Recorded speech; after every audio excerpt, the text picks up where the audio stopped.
Êxodo, capítulo de número 8, do verso 16 ao versículo 19. A Santa Escritura, a palavra do Senhor nosso Deus, diz assim: Disse o Senhor a Moisés, dize a Arão, estende a tua vara e fere o pó da terra, para que se torne em piolhos por toda a terra do Egito. Fizeram assim. Arão estendeu a mão com sua vara e feriu o pó da terra. E houve muitos piolhos nos homens e no gado. Todo o pó da terra se tornou em piolhos por toda a terra do Egito. E fizeram os magos o mesmo com suas ciências ocultas, para produzirem piolhos, porém não o puderam, e havia piolhos nos homens e no gado. Então disseram os magos a Faraó: isto é o dedo de Deus. Porém o coração de Faraó se endureceu e não os ouviu, como o Senhor tinha dito. Irmãos, vamos orar mais uma vez, vamos nos colocar em pé para a oração. Senhor, nós queremos te adorar na tua presença, servir ao Senhor, especialmente dedicando tempo a ouvir a pregação da palavra do Senhor. Sabemos que o Senhor estabeleceu a tua palavra como meio de graça para ouvirmos a voz de Cristo. Abençoa, ó Deus, envia o teu Espírito, cumpra o teu propósito na pregação da palavra, nos encoraja, também nos exorta. Seja glorificado o nome do Senhor na pregação. É no nome de Jesus que oramos. Amém. Podem sentar, irmãos.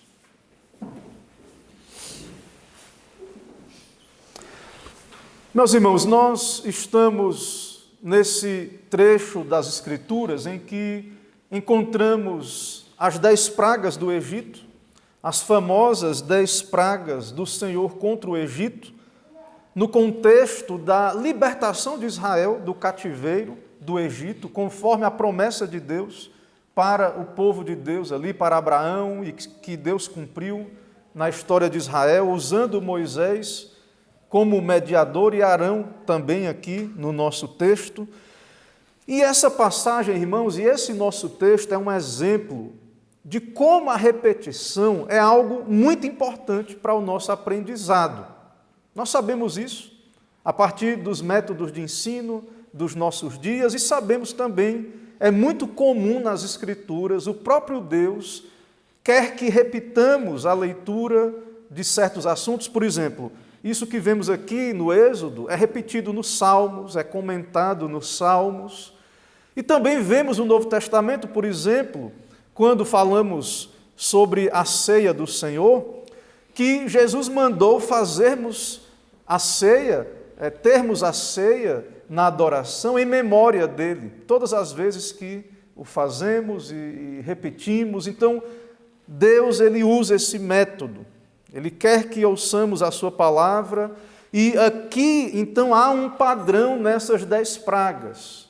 É claro que o Senhor podia ter destruído imediatamente o Egito, mas o Senhor, então, operou dessa maneira, e há um padrão nestas coisas. Então, nós não devemos, irmãos, nos enfadar de ouvir. Deus quer que escutemos, e isso seja repetido aos nossos ouvidos, porque esses eventos exaltam a justiça de Deus. O seu poder é exaltado na salvação do seu povo. E nós, então, já observamos a primeira praga, transformou o Senhor o rio, a água, as águas em sangue, ali o rio Nilo e as suas águas e dos outros rios que estavam interligados. E nós também já vimos a segunda praga, as rãs, no começo desse capítulo 8, do verso 1 a 15. Então nós vimos esses juízos e também tratamos disto, embora não há na Escritura uma citação de quais deuses o Senhor está confrontando, mas nós vimos e sabemos que os egípcios eram um povo idólatra, e comentamos sobre isso, que de fato havia uma idolatria do rio, e também deuses ligados, associados ao rio Nilo, entre eles o deus Osíris, Ape, e quanto à segunda praga, no caso das rãs, eram associadas à fertilidade, e havia uma deusa idolatrada, chamada Hecate. E então o Senhor manifestou que Ele é o Senhor da fertilidade. Não é nenhum falso deus, ídolo que tem poder sobre a criação.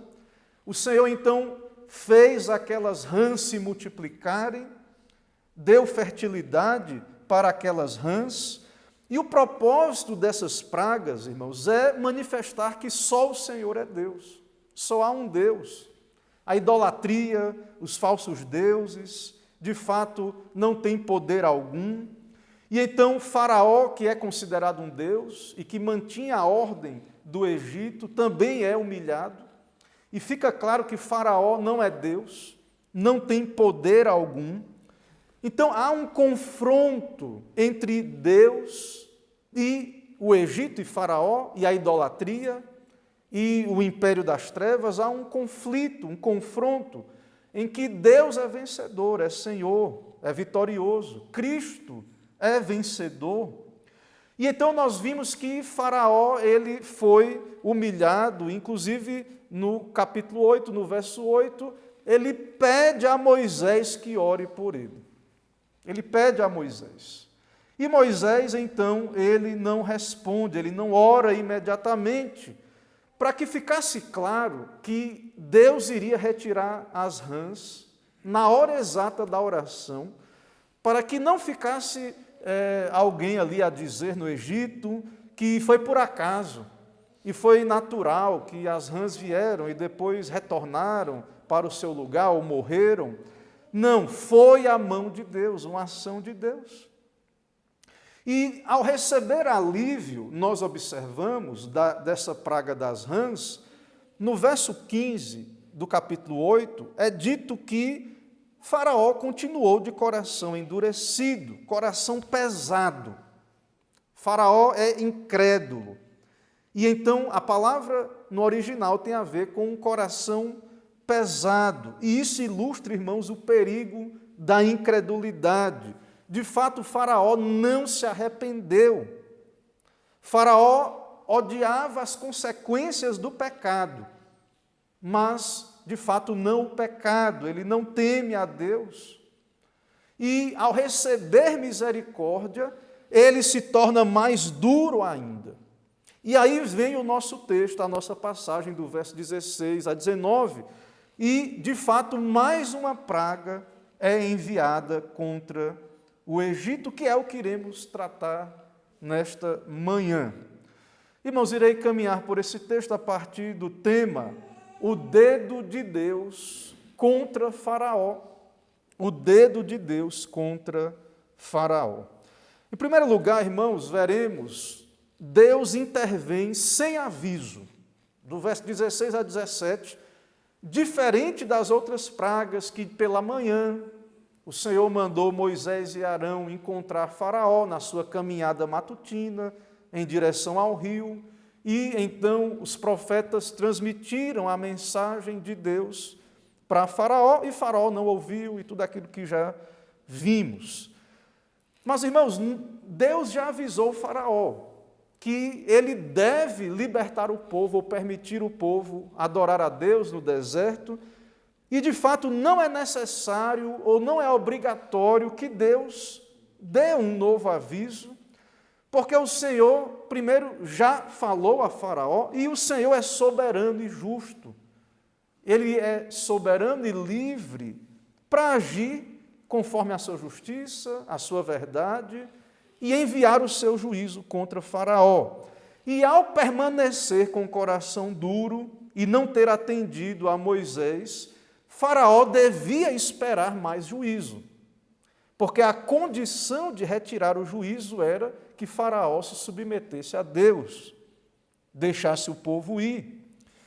Então o Senhor envia uma aflição com um propósito de que Faraó seja humilhado, se arrependa. E quando Deus envia, irmãos, uma humilhação, um juízo, e há algum grau de mudança, e nós vimos até há pouco na vida de Acabe, que ele se humilhou e até Deus foi misericordioso com Acabe por algum tempo, embora depois o juízo veio sobre Acabe. Então, quando Deus envia juízos e há alguma mudança, mesmo que seja algum grau e algo mais externo aqui, o próprio caso de Faraó, o Senhor pode suspender e aliviar a aflição. Entretanto, se a mudança não é verdadeira e o coração continua duro e insensível, é justo que Deus envie novamente juízo, disciplina. E a condição, muitas vezes, ela se torna pior depois. O mundo, irmãos, aí fora, a humanidade está endurecida contra Deus. Deus envia a sua palavra, Deus se revela no céu, pela revelação geral. Os homens são indesculpáveis. Deus envia a pregação do Evangelho para que os homens se arrependam, reconheçam que são pecadores. Deus envia juízos na providência. Juízos, usa maus governos para punir a humanidade que vira as costas contra Deus, que é apóstata, como aqui o caso de Faraó, de Acabe e outros ímpios. A humanidade, ela está cada vez mais secularizada, ela não quer saber de Deus, e Deus envia os seus juízos, as suas pragas. Alguém já disse que o sofrimento é o megafone de Deus para chamar a atenção de um mundo caído, endurecido. Então o Senhor envia os seus juízos, as suas pragas, e a humanidade muitas vezes por algum momento fica triste ali, mas isso é superficial, e as pessoas se esquecem de Deus e abandonam a Deus, e Deus manda mais juízos e é justo, porque de fato não há um arrependimento genuíno, um arrependimento sincero. Então há um certo padrão aqui no caso de Faraó, e é algo que vemos na Escritura em geral, e é algo que podemos aplicar ao que vemos no mundo aí fora em geral, e não é diferente nos nossos dias. Cristo fala, Cristo é o profeta, ele fala pela pregação, há uma revelação geral, e os homens são responsáveis por isso, são indesculpáveis, e então não buscam a Deus, não temem a Deus, e então a sua condição muitas vezes é pior do que a anterior, e Deus envia mais juízos porque não há arrependimento. E nisto também, irmãos, nós vemos o poder de Deus sobre a criação. Deus é que é o Senhor da vida, não é o Nilo. Deus é quem sustenta a nossa vida, não é no caso dos egípcios, acreditavam no Nilo, a fertilidade, haviam deuses ali, ídolos, que eles atribuíam a fertilidade. Então, a terra é do Senhor. No caso, eles tinham um Deus, o Egito tinha um Deus, que era o Deus da terra, do solo. Havia um panteão de deuses ali, um Deus chamado Geb ou Geb, era um Deus do solo. E então nós veremos aqui que o Senhor vai transformar o pó da terra em piolhos, em um inseto pequeno que ficava no corpo dos egípcios, e no caso, nessas primeiras pragas, Deus não fez separação entre os egípcios e Israel. O povo de Israel também sofreu o problema da água estar transformada em sangue, o problema das rãs, e também aqui essa praga. A partir da quarta praga, o Senhor vai fazer uma separação entre Israel e os egípcios, mas então veja, irmãos, que há uma ação de Deus, e Deus transforma o pó da terra numa infinidade de piolhos, algo altamente incômodo, e deixando claro que o Senhor é quem tem poder sobre a criação. Assim como transformou o cajado em serpente, agora ele transforma pó da terra em piolhos, ou seja, a criação está nas mãos de Deus. Deus é o Senhor, Ele pode usar o que Ele quiser. Ele usou piolhos contra os egípcios para os humilhar. Os egípcios eram um povo aciado, eles tinham seus sacerdotes. Os seus sacerdotes não podiam estar ali contaminados ou com esses insetos sobre eles, era um povo limpo. E então Deus manda todos esses piolhos, Deus manda essa praga e manifesta que é o Senhor que tem domínio sobre a criação. E Deus pode usar qualquer coisa, nós sabemos, Ele usa então esses pequeníssimos insetos para causar um grande incômodo contra os egípcios. Então imagine já o problema da água, em sequência a questão das rãs ali, morreram as que estavam fora do rio, mas ficou um mau cheiro terrível, e agora um novo incômodo. Então nós vemos, irmãos, que quem tem controle sobre a criação é Deus, é o Senhor. E isso deve nos encorajar, a fé. E que Deus, irmãos, sabemos, tem todo o poder no céu e na terra para usar a sua criação contra os seus inimigos. É o que vemos aqui no nosso texto, para os incomodar, para alertar de que Deus é justo, há um juízo de Deus. Então, primeiro rãs, agora piolhos, e nós vemos então que Deus é livre e soberano para enviar esta praga sem aviso, e então é um grande incômodo contra o faraó e todo o Egito, e até mesmo Israel teve que suportar também esta praga. Irmãos, essa terceira praga, e veja que a quarta será moscas, né? É uma palavra, a palavra traduzida como piolhos, é uma palavra que no original ela está nesse texto, também ela é encontrada no livro dos Salmos, e é um inseto muito pequeno, que se fixa no corpo. Então, talvez alguns entendem que pode ser mosquito, algum tipo de mosquito, ou pulga, ou carrapato, alguma coisa assim. O fato é que a quarta praga são insetos meio que como um enxame, e esses insetos mais próximos ao corpo, e por isso a escolha dos tradutores, eles traduziram aí como piolhos, e então é o que temos aí também na nossa tradução. Mas o fato é que é uma praga humilhante, vem de Deus para um povo aciado, como os egípcios.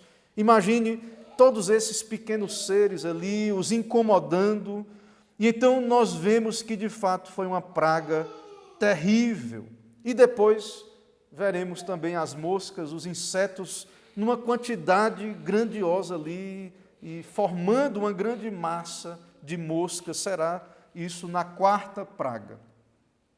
Então, como vimos aí, Deus não avisa previamente Faraó, ele simplesmente diz para que Moisés diga a Arão: estende a vara e fere o pó da terra, para que se tornem piolhos por toda a terra do Egito.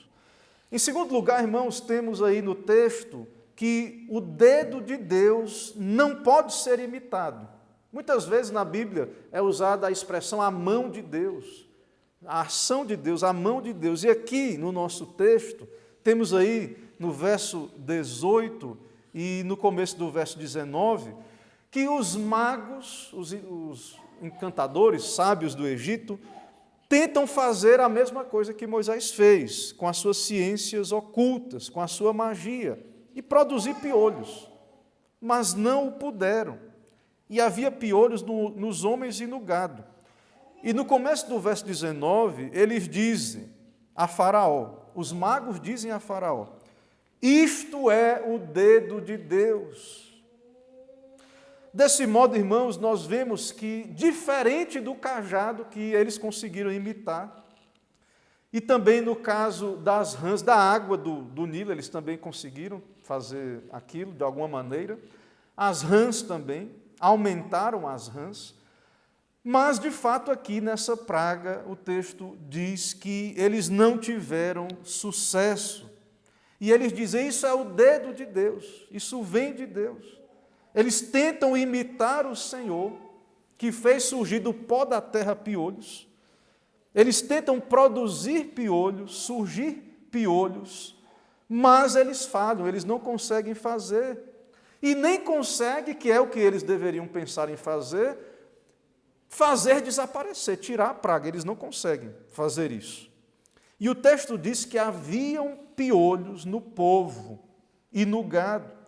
Meus irmãos, isso mostra a derrota desses magos do Egito, da sabedoria do homem, do poder dos homens, desses magos, desses que tinham ciências ocultas, mexiam com encantamentos, magias, essas coisas.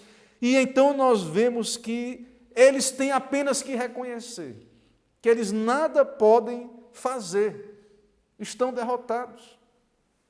Eles apenas podem confessar: este é o dedo do ser divino, este é o dedo de Deus. Isso tem a ver com a divindade. Transformar, criar do pó da terra piolho animal, isso de fato é uma obra de um poder divino, criador. E o que é que nós aprendemos disso, irmãos? Nós vemos que o Senhor impõe limites sobre os mestres do engano.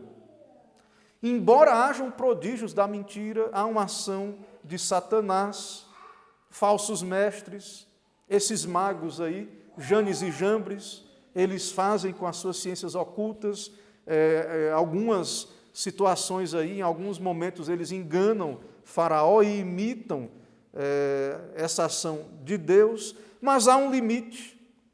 E assim também, irmãos, é o poder de Satanás. Sim, sabemos que são principados e potestades, os anjos caídos, mas há um limite. Lembra no caso de Ló? Ló, Deus então permite que Satanás toque nos seus bens, até na sua saúde, mas lhe diz: não lhe tire a vida. Ou seja, Deus é soberano sobre tudo, inclusive sobre as forças do mal. Irmãos, isso é maravilhoso, porque traz conforto, porque nós cremos num Deus soberano, e por mais que, sim, existem poderes, forças malignas nesse mundo, anjos caídos, homens caídos que usam o seu poder para o mal, Deus governa tudo e todos. Pela leitura sadia bíblica, nós sabemos disso, nós não devemos ficar desesperados ao olhar aí para fora e ver a situação do mundo, a crise, problemas políticos. Vemos também a incredulidade, o engano, o poder de Satanás no coração dos homens, os afastando de Deus. Nós sabemos, irmãos, que todo o poder pertence a Deus, está debaixo da soberania de Deus, e há um limite no que os homens podem fazer, no que os inimigos de Deus podem fazer, e isso fortalece a nossa fé, porque Cristo é vencedor sobre todos os seus inimigos, venceu na cruz, e então há um limite para a ação do inimigo, há uma restrição. Então nós devemos confiar em Deus. Nós podemos, irmãos, ir à Escritura, no dia do Senhor, descansar das fadigas da semana. Muitas vezes vemos na televisão, na internet, as notícias, vemos as coisas piorarem aí fora, a apostasia, a dureza de coração crescer, a secularização, e claro que isso tudo é preocupante, mas nós devemos olhar para a palavra, olhar para Cristo, para o poder de Deus, e saber, irmãos, que nós não ignoramos que há poderes aí e há coisas terríveis acontecendo por toda parte, mas nós cremos num Deus soberano e nós não devemos, irmãos, andar ansiosos ou apenas alimentar a nossa alma com preocupações, deixar que essas coisas dominem o coração. Essas más notícias, nos informamos, sabemos que essas coisas estão aí, mas nós sabemos que Cristo irá vencer finalmente, e que o mal ele é restrito. Deus ele tem governo, ele só vai até onde Deus permitir. Ele não vai nem um pouco a mais do que o que Deus permitir o mal chegar. Então nós podemos nos aquietar, confiar no Senhor. Veja, os magos do Egito não repetiram o prodígio de Deus, e o Egito teve que sofrer, então, aquela praga, problemas graves. E qual é o Deus aqui confrontado, né? Como eu falei, é difícil, nem todas as pragas é fácil associar a um confronto, a um ídolo, a Bíblia não fala exatamente isso, mas possivelmente, então, aqui é uma ação de Deus para confrontar e humilhar esse Deus da terra, esse Geb, que os egípcios idolatravam, um Deus do solo. Ou seja, o Senhor está humilhando o orgulho egípcio, humilhando. Também Faraó é Deus no Egito, lembre disso, Faraó é tipo um Deus, não apenas um mero rei. E Faraó tem uma função sagrada no Egito. Ele, então, mantinha tudo em ordem, ou deveria manter, e agora, de fato, Faraó está impotente, nada pode fazer, e o próprio Faraó está coberto de piolhos, desses pequenos insetos, e veja a humilhação que o Senhor impôs sobre o Egito, porque só o Senhor é Deus, todo-poderoso, vitorioso, e os pecadores devem submeter a sua palavra. Então, a humilhação de Faraó é a humilhação do Egito, porque ele é um ídolo no Egito, e esses deuses todos do Egito, e Deus humilha os ídolos dos homens, e ele é soberano, e Deus está, por meio da sua providência, da sua palavra, operando, e os homens, por causa da dureza do coração, não submetem a Deus. Irmãos, em terceiro lugar, veremos, na parte B do verso 19, Deus expõe o falso poder espiritual, no caso aí, poder de Faraó. Faraó, ele fica endurecido, ele não se arrepende. E então o texto diz, veja a parte B do verso 19, porém o coração de Faraó se endureceu e não os ouviu, como o Senhor tinha dito. Meus irmãos, esta é uma questão do coração, é uma batalha espiritual, não é apenas uma luta contra carne e sangue. Faraó, ele tem a palavra de Deus, tem os sinais de Deus. Os próprios magos de Faraó estão dizendo assim para ele, isso é de Deus, isso é o dedo de Deus, não é por acaso, não é aleatório. E o texto diz que o coração de Faraó está cada vez mais duro, pesado, obstinado. O testemunho dos seus magos não há como imitar, é uma obra extraordinária. É uma obra de um Deus, do Deus Criador. Então, o que temos aqui, irmãos, nessa cena de Faraó, é uma exposição do modo como os que rejeitam a palavra de Deus se tornam piores. Não há neutralidade diante da pregação, diante da palavra de Deus. Toda a Escritura é a palavra de Cristo. Deus se revela pela sua palavra. Deus enviou a sua palavra para Faraó. E apostasia, secularismo, isso não é, irmãos, uma posição neutra. O homem não tem como ficar neutro. Ou ele ouve Cristo, ou ele não quer ouvir a Cristo. E não ouvir a palavra de Deus agrava a situação do pecador, que já é indesculpável, ele já é indesculpável.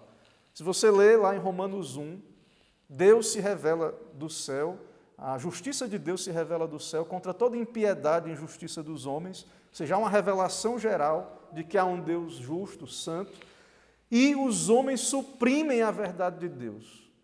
Eles se voltam para a mentira, para a injustiça.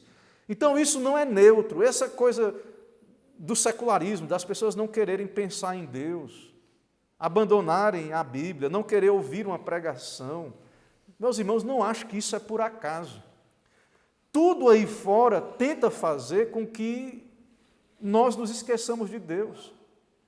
Então, você liga a televisão, você vê que na política não se trata de Deus, nada é dito ali sobre as Escrituras, os filmes, em tudo ali você percebe que a humanidade, a sociedade em geral, trabalha para que as pessoas fiquem secularizadas. Na educação, em todas as áreas da sociedade, o homem tenta tirar Deus, como se isso fosse possível, porque Deus é soberano e reina sobre tudo e todos. Mas é o que a humanidade, é o pecado, é o que a humanidade caída tenta fazer, e isso não é algo neutro.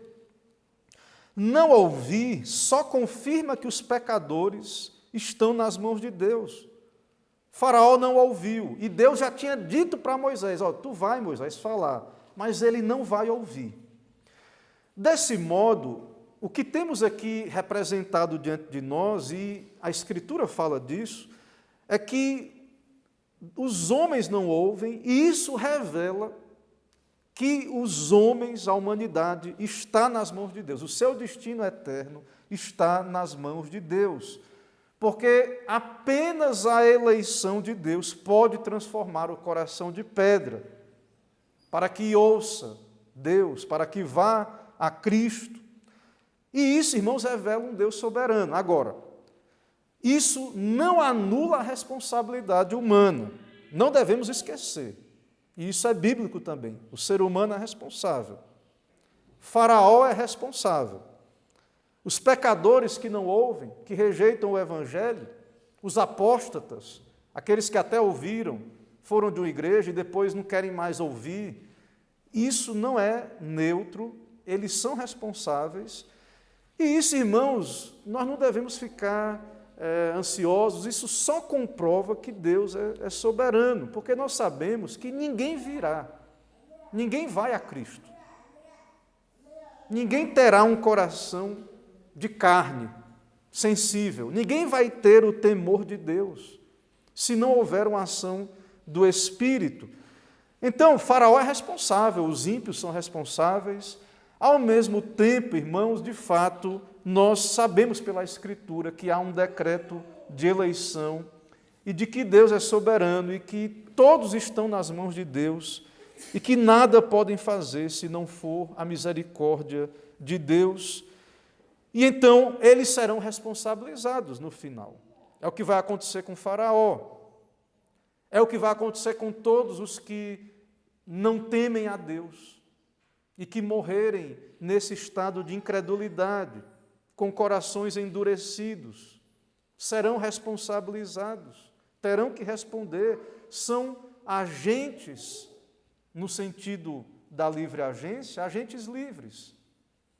Não tem capacidade, livre-arbítrio, conforme Adão tinha antes da queda, de escolher o bem, mas são seres racionais, são agentes livres, tomam decisões e respondem diante de Deus, irão responder. Deus é juiz, irá julgar. Ou seja, rejeitar a palavra de Deus é rejeitar a Cristo, e rejeitar a Cristo é rejeitar a palavra de Deus, e desse modo é o que vemos aqui exemplificado em Faraó e em todos os que, de fato, não querem ouvir e rejeitam a pregação da palavra. Irmãos, ainda aplicações a partir do texto. Como ver Cristo, irmãos, numa passagem como essa? Como argumentamos, Cristo fala em todas as Escrituras. Toda a Bíblia é palavra de Deus, é palavra de Cristo. E já falamos que Moisés e os profetas exercem um ofício de profeta que aponta para a obra de Cristo, que é o profeta. E há outros ofícios também, profeta, sacerdote e rei. O Senhor Jesus é rei, ele reina. Cristo é profeta, Cristo é sacerdote e rei. E então a palavra de Deus anuncia o reino de Deus, que é soberano, a salvação de Deus. Esse Deus soberano que reina foi anunciado a Faraó, que o rejeitou. Do mesmo modo, irmãos, o reino de Deus veio, e ainda mais especialmente no Novo Testamento, com poder, o reino de Deus veio a essa terra, na vinda de Cristo. Quando Jesus veio, e antes dele João Batista pregava, arrependei-vos, porque o reino de Deus está próximo, e de fato o reino de Deus veio com poder para a salvação dos eleitos, para juízo dos réprobos, dos maus, veio com poder, com sinais, palavra de Deus revelada, a palavra encarnada veio com milagres, com prodígios, com curas. Cegos viram, coxos andaram. E também demônios foram expulsos, manifestando o poder de Deus, manifestando que Cristo é o profeta, é o ungido. A sua palavra foi pregada, os apóstolos foram enviados para pregar a sua palavra, também com sinais. Então a palavra de Deus encarnada esteve entre nós com poder e sinais que confirmaram a sua vinda. Cristo é o profeta semelhante a Moisés e que já veio, o profeta já veio, o Deus homem, exerceu todos os seus ofícios, revestido de toda a autoridade. Mas o que aconteceu, irmãos, nos dias do nosso Senhor nesta terra, após a sua encarnação? Pregou, fez milagres, mas os homens não creram, igual a Faraó. No Evangelho de Lucas, e em Mateus também fala sobre isso, em Lucas 11, 20, Jesus diz: mas se eu expulso demônios pelo dedo de Deus, olha, o dedo de Deus faz referência lá que os magos de Faraó disseram que isto é o dedo de Deus. Aí Jesus diz: se eu expulso demônios pelo dedo de Deus, então o reino de Deus é vindo a vós. E no texto paralelo é dito que Jesus expulsa demônios pelo Espírito de Deus. Mas o que é que aqueles que ouviram Jesus, a pregação e os milagres, disseram? Qual foi a resposta dos homens à vinda do reino de Deus? Jesus veio, cego vendo, milagres, prodígios, demônios, pessoas endemoniadas sendo libertas. E o que foi que os homens disseram sobre esse reino? Ele expulsa demônios por Belzebu. Belzebu, irmãos, há no Antigo Testamento Baal-Zebub. Baal era um ídolo, e Zebub, moscas, o deus das moscas. E aqui no Novo Testamento esse nome Belzebu era dado para o maioral dos demônios. O que foi que disseram? É Satanás, é pelo poder de Satanás. Que imagine a blasfêmia terrível. Dizer que Jesus, pelo Espírito de Deus, Jesus Deus, pelo Espírito de Deus expulsando demônios, e as pessoas da sua época diziam ali, incrédulos, como Faraó, diziam que era ação do demônio, poder de demônio. E isso demonstra, irmãos, junto com o nosso texto do Antigo Testamento, que há os que vão crer pela graça de Deus, mas há aqueles que vão se endurecer nos seus corações, vão virar as costas, vão dar uma desculpa, vão dizer, isso aí, vão atribuir até a uma operação do engano. Então o Senhor, no nosso texto do Antigo Testamento, está pré-anunciando para nós hoje, povo da nova aliança, pré-anunciando, irmãos, para que tenhamos conforto, para que não fiquemos ansiosos ou assustados, pré-anunciando para nós que a sua salvação, o seu reino será anunciado num contexto de um mundo incrédulo e hostil que vai rejeitar. Os homens entregues a eles mesmos irão rejeitar, não irão crer, vão dizer que é loucura, esse negócio de Bíblia, Jardim do Éden, e queda lá de Adão, pecado original, um Deus trino, Cristo anunciado veio, eles não vão acreditar em Deus, nos sinais de Deus, na providência, na revelação geral de Deus. Então o mundo vai rejeitar, claro, Deus tem os seus. E isso acontecerá, esse resgate, como resgatou o povo do Egito, em meio ao mundo incrédulo, a inimigos de Deus que vão rejeitar, que vão perseguir. Então, assim como rejeitaram Moisés e os profetas, rejeitaram o próprio Cristo, disseram que era por Baal-Zebu, ou Belzebu, no caso, que ele expulsava demônios, rejeitaram os apóstolos, também rejeitarão a pregação da igreja. Não devemos esperar, irmãos, fama ou ser, nesse mundo, bem acolhidos por aqueles que, de fato, têm um coração duro, um coração de pedra. Não devemos, então, querer, então, a fama deste mundo. Veja os profetas, a paciência deles. Leia a Bíblia com atenção e veja qual era a condição dos profetas fiéis, em maior parte da história das Escrituras. Ficaram, muitas vezes, isolados, rejeitados. Então, nós executamos, irmãos, em Cristo. Cristo é o profeta que já veio. Nós não somos, ou não temos, nesse sentido, esse ofício de Cristo. Cristo já enviou seus apóstolos. Mas, unidos a Cristo, nós somos profetas, sacerdotes e reis. Executamos uma função profética.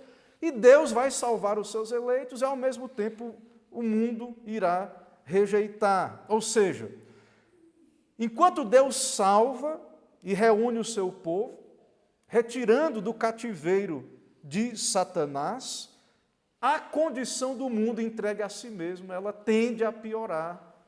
O homem incrédulo, ele não ouve Deus, ele não submete aos juízos de Deus. E nós vemos então que Deus ele vai punir esse mundo e no final também virá o juízo final. Então a relação de Moisés com Faraó aqui no nosso texto pré-anuncia essas condições em que o evangelho será pregado. E essas coisas aconteceram realmente ali, de fato aconteceu, fatos históricos, mas também nos ensinam o modo como devemos olhar para a salvação nos nossos dias. Para Faraó, a palavra de Deus era cheiro de morte, para a morte. Não aproveitou nada, irmãos, Faraó. É como muitos que ouvem a pregação, para eles não aproveita, não serve de nada. Eles se tornam cada vez piores. O pecado reinou no coração de Faraó, porque ele não quis se humilhar, perder suas vantagens, seu lucro, deixar Israel ir. E o Senhor, então, entrega Faraó ao seu coração duro, e isso também Deus faz com os ímpios. Ou seja, falso arrependimento não salva. Ouvir a palavra de Deus sem arrependimento sincero, isso só vai endurecer o coração. Isso é prenúncio, irmãos, de mais juízo contra o mundo. Mas há um conforto aqui no texto, como já falamos. Em meio, claro, isso é terrível a condição do mundo de juízo, mas há um conforto. O Senhor Jesus, irmãos, vence as forças do mal. Assim como os magos foram limitados, não puderam fazer tudo o que quiseram, também os homens maus, os ímpios, os incrédulos, os inimigos de Deus, aqueles que têm o coração endurecido, não vencem. Jesus venceu na cruz do Calvário. Cristo venceu a morte. Cristo venceu todos os seus inimigos. O último inimigo, a Bíblia diz, Paulo diz na sua carta aos Coríntios, é a morte. E Jesus já ressuscitou, ele venceu a morte, ele é a primícia dos que dormem. Então, todos os inimigos de Cristo serão vencidos. E o último inimigo é a morte. E todos vão confessar o seu poder. É o que os magos fizeram, tiveram que fazer, é o dedo de Deus. Só pode ser Deus. Então, todos os inimigos confessarão, infelizmente, sabemos, os não eleitos não se arrependerão, não serão salvos. E isso, irmãos, é assim porque o poder de Cristo, de Deus, é inigualável. E o império da mentira será destruído. Não poderá vencer. Então, o reino dos corações duros, desses incrédulos obstinados, o reino desse mundo é de fato temporário, ele vai passar, e nós, irmãos, temos plena segurança da vitória que temos em Cristo. Desse modo, irmãos, então, nós precisamos fazer autoexame sempre que ouvimos a palavra, observar se temos o temor de Deus, se temos benefício da palavra de Deus, um arrependimento sincero, não mero remorso. Se, caso, ao examinar o coração, isso não for detectado, é necessário ir a Cristo, se humilhar, pedir a Deus que dê um coração quebrantado e, de fato, a obra do Espírito no coração para a salvação. E também, irmãos, para aqueles que já têm a graça de Deus, ser fortalecido na fé, não andar alarmado com as más notícias, saber que o mal está aí, mas está no controle de Deus. E pregar o Evangelho, viver o Evangelho, esperar no Senhor, a sua vinda, Ele vai voltar em breve, e nós devemos então nos preparar para a sua vinda, andar com boa consciência, anunciar o seu reino, esperar nele, ter paciência como os profetas, porque é por essa paciência que Deus também está reunindo os seus eleitos, o Evangelho está sendo pregado. Então nós devemos esperar no Senhor e ser fiéis ao Senhor em tudo. Irmãos, que o Senhor nos ajude, nos abençoe e coloque o seu temor no nosso coração e que possamos reconhecer o poder de Deus, a sua justiça, temer a Ele e servir de bom grado e adorar a Cristo, que é o único Deus vencedor. Amém, irmãos. Meus irmãos, nesse momento, vamos nos colocar em pé para a oração. Vamos orar?